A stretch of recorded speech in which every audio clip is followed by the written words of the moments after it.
Chers frères et sœurs, dans le Seigneur, je vous salue tous dans le nom puissant de notre Seigneur et Sauveur Jésus-Christ. Nous voici notre mission de prière et d'intercession pour le perfectionnement du peuple de Dieu, afin que Christ puisse régner pleinement dans notre vie et sur la terre. Bien-aimés, le temps de jugement a déjà commencé, car le temps de la grâce a touché à sa fin. Ce qui explique le bouleversement qui y est dans le monde actuellement. La prière, bien-aimés, et l'intercession nous préparent à affronter l'éventualité, à affronter ce qui va arriver demain. Les douleurs, les persécutions, le temps difficile que nous allons connaître demain, que nous soyons surpris comme les apôtres qui étaient dans le jardin de Gethsémani, qui n'ont pas pu résister à la tentation, pendant que Christ leur disait de prier, de veiller, afin de ne pas tomber en tentation. Ce moment, bien-aimé, ce n'est pas un moment de dormir, parce que tout est déjà mis en place. Les deux armées sont déjà positionnées sur le plan spirituel. Il y a beaucoup de choses qui vont changer cette année et l'année prochaine. Bien-aimés, ce mois de juin, je vous invite, nous les chrétiens, surtout ceux-là de la RDC, de passer un moment de prière et de jeûne avant la fin de ce mois. Ce 30 juin, ça sera un mois déclencheur qui va déclencher beaucoup de choses sur le plan politique, d'abord sur le plan spirituel de la RDC. Le positionnement de cette nation sur le plan spirituel va déclencher beaucoup de choses, de bonnes choses, qui va aussi influencer l'Afrique centrale et aussi l'Afrique en général.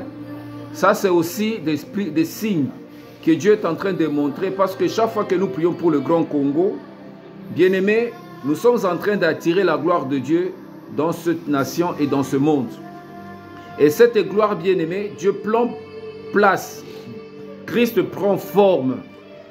Et cette forme que Christ prend, il prend le règne. Il règne maintenant dans les hommes qu'il choisit pour maintenant manifester sa gloire. Dieu est esprit. Dieu ne peut pas seul faire. Dieu choisit le corps. Il prend corps, comme il avait pris corps en Marie, et Jésus est né de Marie. De même, il prend corps en nous qui avons cru en lui et qui avait donné notre vie au Seigneur Jésus. C'est pour cela, bien-aimés, le règne de Christ, c'est un règne politique, parce que c'est la politique qui gouverne les nations. Les nations aujourd'hui sont gouvernées par la politique des nations. Aujourd'hui, c'est celle qui coordonne le monde. Mais Dieu veut maintenant changer. Christ maintenant veut prendre le règne politique. Ce sont les fils de Dieu, les enfants de Dieu, qui vont être positionnés dans les sphères politiques afin d'impulser la justice, d'impulser la volonté de Dieu, la parole de Dieu, l'amour de Christ, de se répandre sur toute la terre. Bien-aimé, c'est un combat, parce que le diable ne peut jamais accepter de lâcher cette domination qu'il a sur les nations. Jésus-Christ a aussi sa domination, et sa domination repose sur ses épaules. Voilà pourquoi c'est une charge. Il a déjà souffert une fois et il a annoncé la bonne nouvelle aux hommes. Ceux qui l'ont reçu, il leur donne le pouvoir de devenir les fils de Dieu. Dieu maintenant attend la révélation des fils de Dieu. Les fils de Dieu vont se révéler en ce moment-ci. C'est par la souffrance, c'est par l'humiliation, c'est par toutes sortes de tribulations que nous allons connaître sur la terre qui va nous rendre parfaits, qui va nous épurer. C'est par la mort que nous allons être comme des étoiles qui vont scintiller dans le ciel afin d'éclairer sur la terre. Bien-aimés, dans le livre d'Apocalypse chapitre 20, verset 5, la parole de Dieu dit ceci, bien-aimés: les autres morts ne revinrent pas à la vie avant que le 1000 ans soit passé. Les autres morts ne revinrent pas à la vie jusqu'à ce que le 1000 ans soit passé. C'est la première résurrection. Bien-aimés, le livre d'Apocalypse nous parle de la mort et de la résurrection.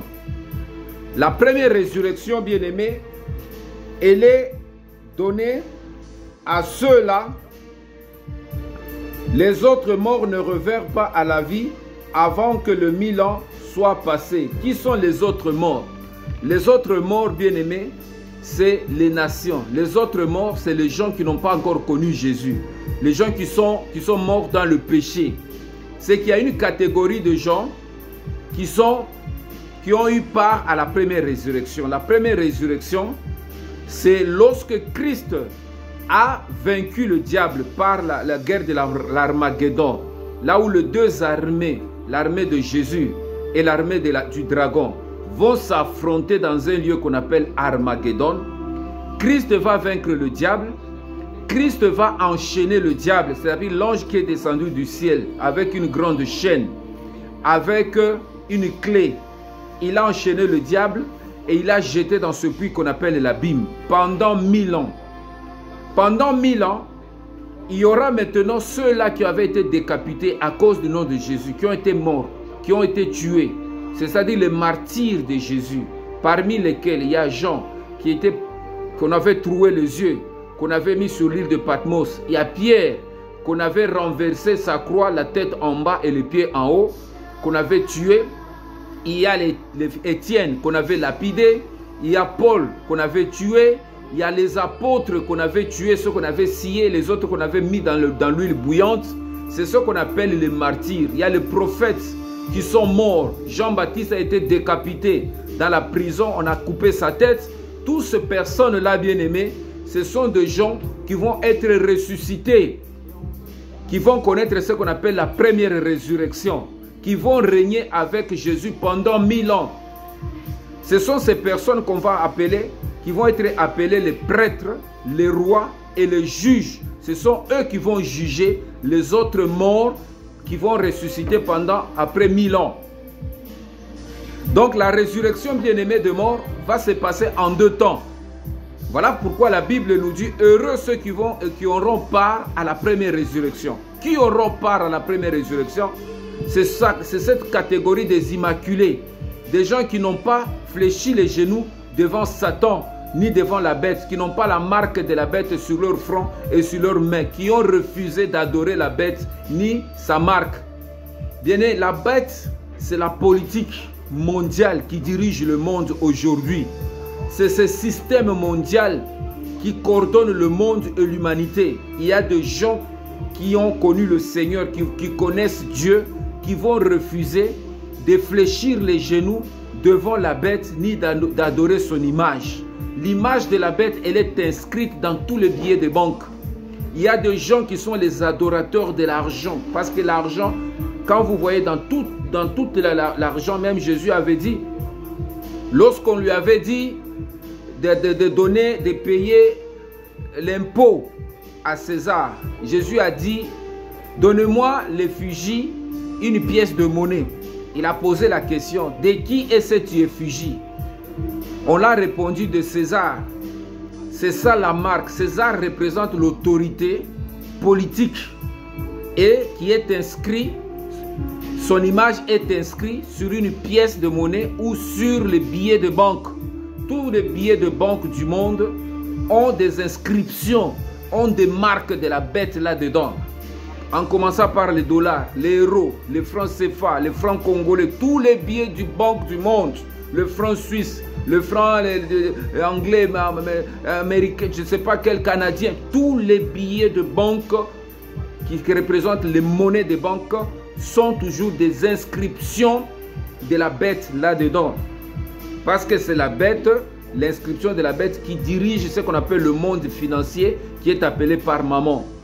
La Bible ne nous interdit pas à toucher à l'argent ni à se servir de l'argent pour faire nos transactions, nos besoins. Mais la Bible nous interdit d'avoir l'amour de l'argent. Parce que l'amour de l'argent, c'est la racine de tout le mot. La bête maintenant, ceux qui ont la marque de la bête et qui adorent l'image de la bête, c'est ceux qui adorent l'argent. C'est-à-dire qu'il y a une catégorie de personnes dans ce monde qui sont les adorateurs de l'argent. Ces gens-là, ils sont dans les églises. Ce sont des ministres parfois qui se disent ministres de Dieu, serviteurs de Dieu, pasteurs, évêques, je ne sais pas, docteurs, prophètes. Ces gens-là, tout ce qu'ils font, c'est lié à l'argent. Ils ont la marque de la bête et ils trafiquent la parole de Dieu pour avoir de l'argent. Ils sont dans la politique, ils sont dans l'économie, ils sont dans des banques, ils sont dans des commerces, ils sont partout. Vous voyez, bien-aimés, c'est cette catégorie de personnes, bien-aimés, que la Bible est en train de nous dire que nous qui acceptons Jésus-Christ et qui refusons la marque de la bête et qui refusons d'adorer la bête, et lorsque le monde va nous combattre, parce que nous avons la marque de Christ sur nous, la guerre sera maintenant entre ceux qui ont la marque de Christ et ceux qui ont la marque de la bête. Parce que dans ce monde que tu rayonnes, il faut que tu aies la marque de la bête. Ça sera inscrit, et c'est là qui est inscrit même dans la Bible, dans l'Apocalypse, que personne ne peut acheter ni vendre sans la marque de la bête. Parce que c'est cette marque qui est inscrite sur toutes choses, tout ce que le diable produit, que ce soit le monde de l'automobile, que ce soit le monde téléphonique, que ce soit le monde informatique, que ce soit dans n'importe quel domaine, est contrôlé par la marque de la bête. Mais nous qui refusions en tant que fils de Dieu, qui avons la révélation, qui acceptons d'avoir la marque de Christ sur notre vie, nous sommes comme de gens qui sont mis à part. Parce que Christ a inscrit sur notre front sa marque. Et le diable se livre que nous lui appartenons. Voilà pourquoi Job, qui avait la marque de Dieu, Satan ne pouvait jamais le toucher sans avoir l'ordre de Christ, sans avoir l'ordre de Dieu. Et Satan maintenant sait que les enfants de Dieu gênent le pouvoir du diable sur la terre. Nous gênons, nos prières le dérangent, tout ce que nous faisons sur la terre le dérange. Voilà pourquoi il est contre nous, voilà pourquoi il est après nous pour nous combattre. Les persécutions que les enfants de Dieu connaissent sur la terre, c'est lié à la marque qu'ils ont, la marque de Christ. La marque de Christ, c'est une marque qui doit dominer, qui doit régner, qui doit affronter le diable, qui doit affronter le monde. Parce que l'esprit que Dieu nous donne, c'est un esprit supérieur, c'est un esprit qui est plus grand que l'esprit du monde. Lorsque l'esprit de Dieu commence à affronter l'esprit du monde sent la pression de Dieu. Et cette pression, bien-aimée, est en train, au fur et à mesure, tu exerces la pression sur le monde doit reculer, le diable doit tomber et nous devons l'enchaîner et le précipiter dans l'abîme. Ce combat est réel. Chaque jour, bien-aimé, tu dois exercer cette pression sur toute situation qui dérange ta vie. Ne laisse pas la place à l'ennemi. Jésus a dit l'ennemi vient, mais il n'y a rien de lui en moi. C'est que nous aussi, nous devons avoir le pléthore, la plénitude de Jésus en nous. Voilà pourquoi la Bible nous dit, soyez remplis de l'esprit et vous n'accomplirez pas le désir de la chair. C'est à cela que Dieu nous appelle. Chaque jour que nous vivons sur la terre, nous devons nous efforcer à être remplis du Saint-Esprit. Et lorsque le Saint-Esprit nous remplit, bien-aimés, il y a des choses que nous ne pouvons plus faire. Il y a des choses que nous ne pouvons plus sentir le désir de le faire. Parce que nous aurons le désir de Dieu qui va prédominer plus sur le désir du monde, sur le désir de la chair. Nous allons sentir que nous sommes plus sensibles à obéir, à faire, à agir, à mettre en pratique ce que Dieu nous dit que d'obéir à la voix de l'ennemi. C'est à cela, bien-aimés, que nous sommes appelés. Et que voilà, cela témoigne maintenant de la vie. Cela témoigne de la vie. Nous devons savoir, bien-aimés, que le chapitre 20 de l'Apocalypse, bien-aimés, c'est un chapitre qui est un peu difficile. Mais c'est un chapitre qui est subdivisé en 4 parties. Il est composé de 15 versets répartis en 4 parties qui sont distinctes. Dans la première partie, bien-aimés, on nous parle de Satan, on nous parle du dragon qui est enchaîné pour 1000 ans, en commençant par le verset 1 au verset 3. Et dans la deuxième partie, bien-aimés, on nous parle des cohéritiers de Christ qui ont droit à la première résurrection et ils seront appelés rois juges et prêtres et régneront avec Jésus pendant 1000 ans. C'est le verset 4 au verset 6. Et dans la troisième partie, on nous parle de Satan qui sera relâché, qui va égarer les habitants de la terre à la fin de 1000 ans. C'est au verset 7 jusqu'au verset 10. Et à la quatrième partie, c'est là où tous les autres, c'est-à-dire les nations, l'humanité, qui vont être ressuscités et seront devant le trône pour être jugés. Tous ceux qui ne sont pas inscrits dans le livre de la vie et de la mort. Tous ces gens bien-aimés seront jetés dans les temps de feu. C'est ce qu'on appelle la seconde mort. Vous comprenez, bien-aimés? La seconde résurrection, Jésus va ressusciter le monde entier. Bato tu bakufa, bato bakufa, bao tu bakufa, bazaki na bakufa sans nzambe, baïba nzambe te, otu babande ko salamabe. Ces gens-là tous vont ressusciter devant le trône.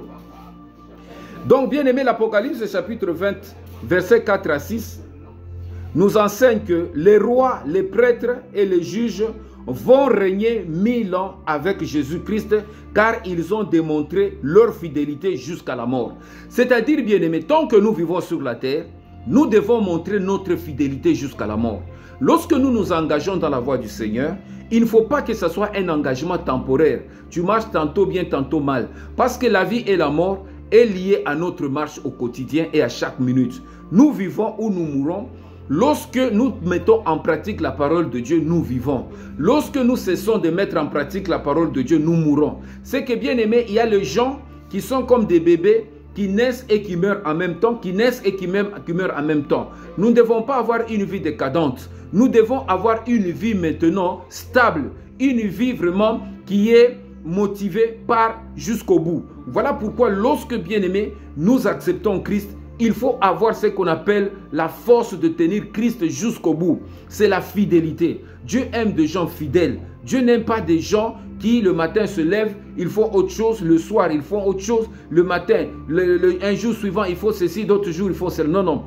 Donc le jour qui nous reste à vivre sur la terre, bien-aimés, surtout ce temps-ci, nous devons plus nous armer à être stables. Nous devons demander à Dieu de nous donner plus de force, de pouvoir marcher avec assurance sur la voie du Seigneur. Le diable ne nous laissera pas, bien-aimés. Donc l'Apocalypse chapitre 20, versets 4 à 6, la Bible nous dit: ensuite je vis des trônes, et ceux qui s'y assirent, et ceux qui en s'y assirent reçurent le pouvoir de juger. Je vis aussi les âmes de ceux qui avaient été décapités à cause du témoignage de Jésus et à cause de la parole de Dieu, tous ceux qui n'avaient pas adoré la bête et son image, et qui n'avaient pas reçu sa marque sur le front ni sur la main. Ils revinrent à la vie et ils régnèrent avec Christ pendant 1000 ans. Les autres morts ne revinrent pas à la vie avant que le 1000 ans soit passé. C'est la première résurrection. Heureux et saints ceux qui ont part à la première résurrection.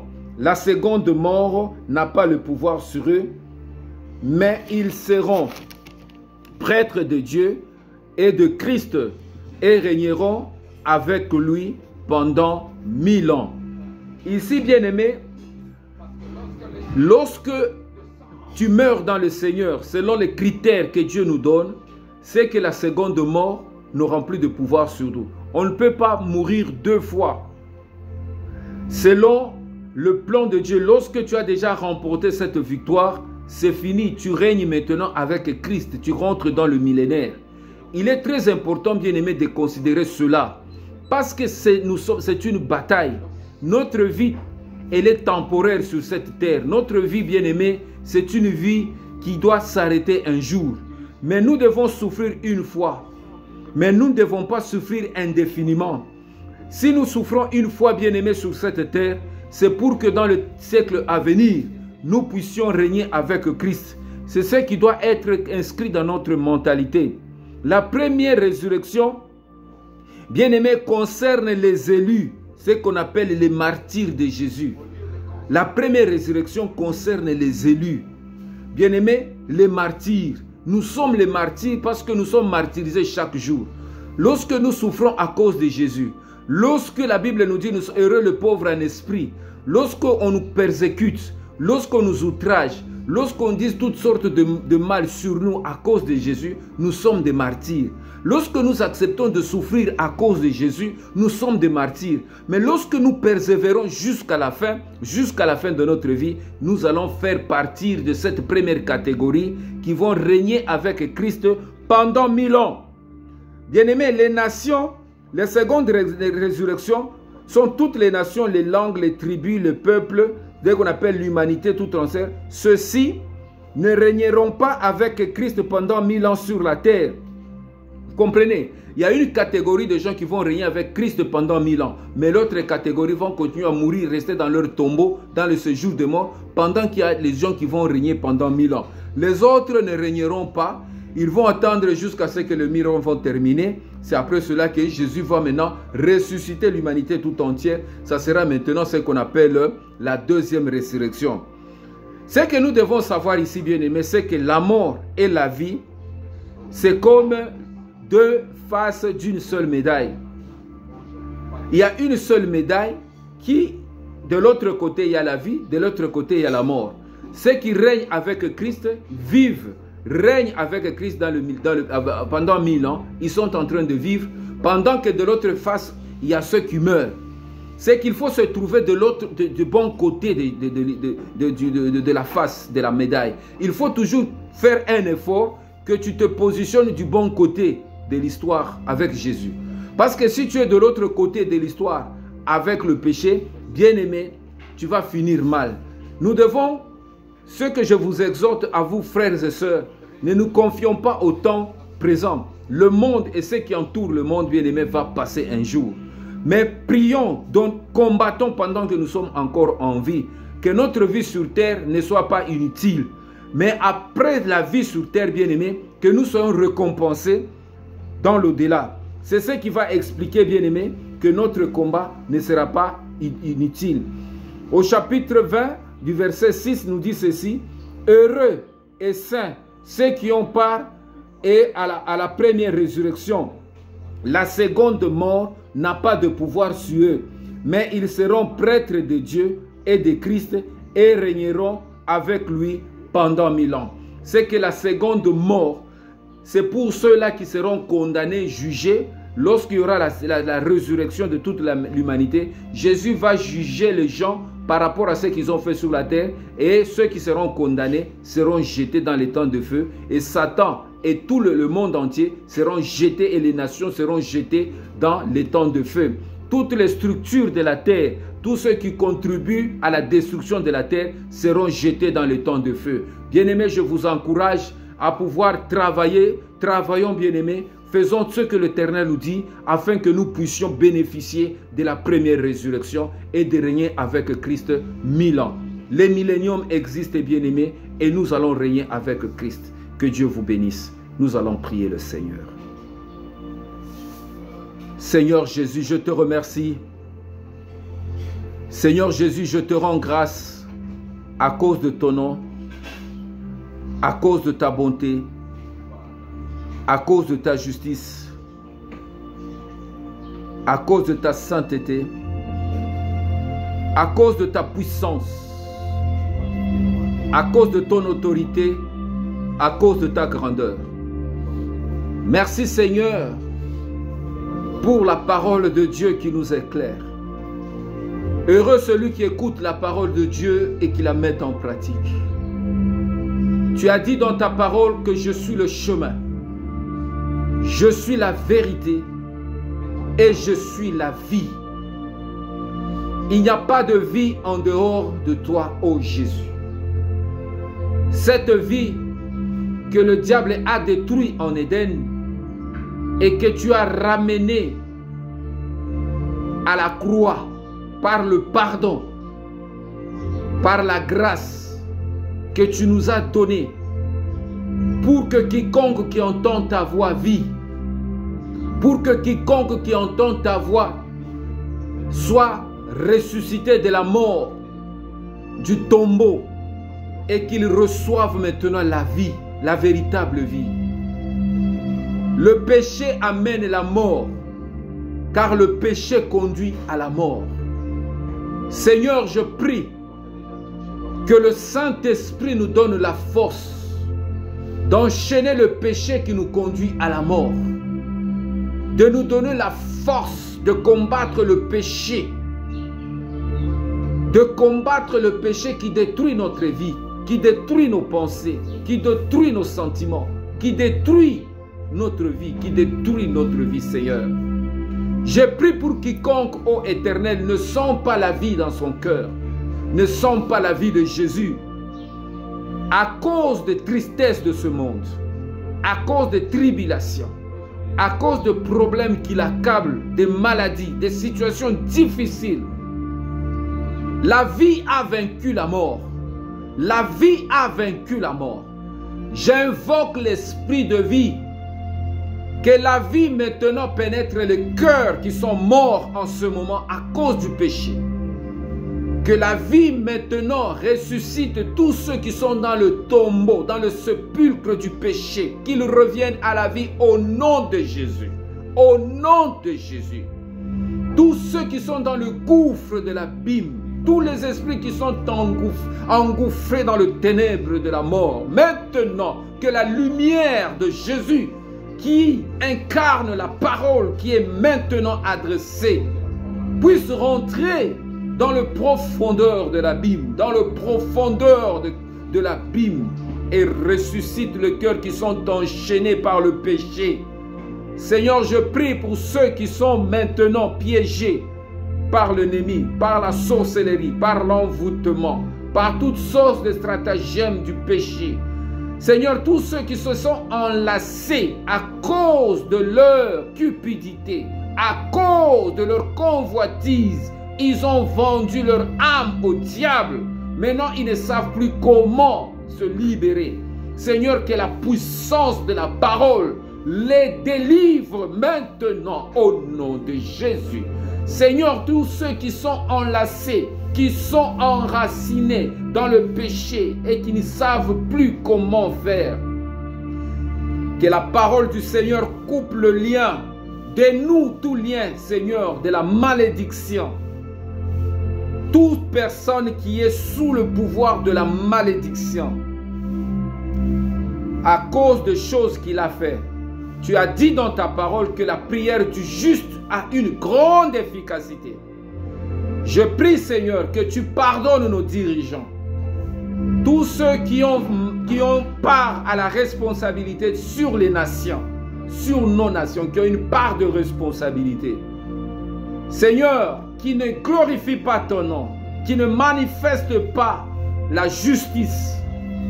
Seigneur, je prie que tu leur donnes la sagesse.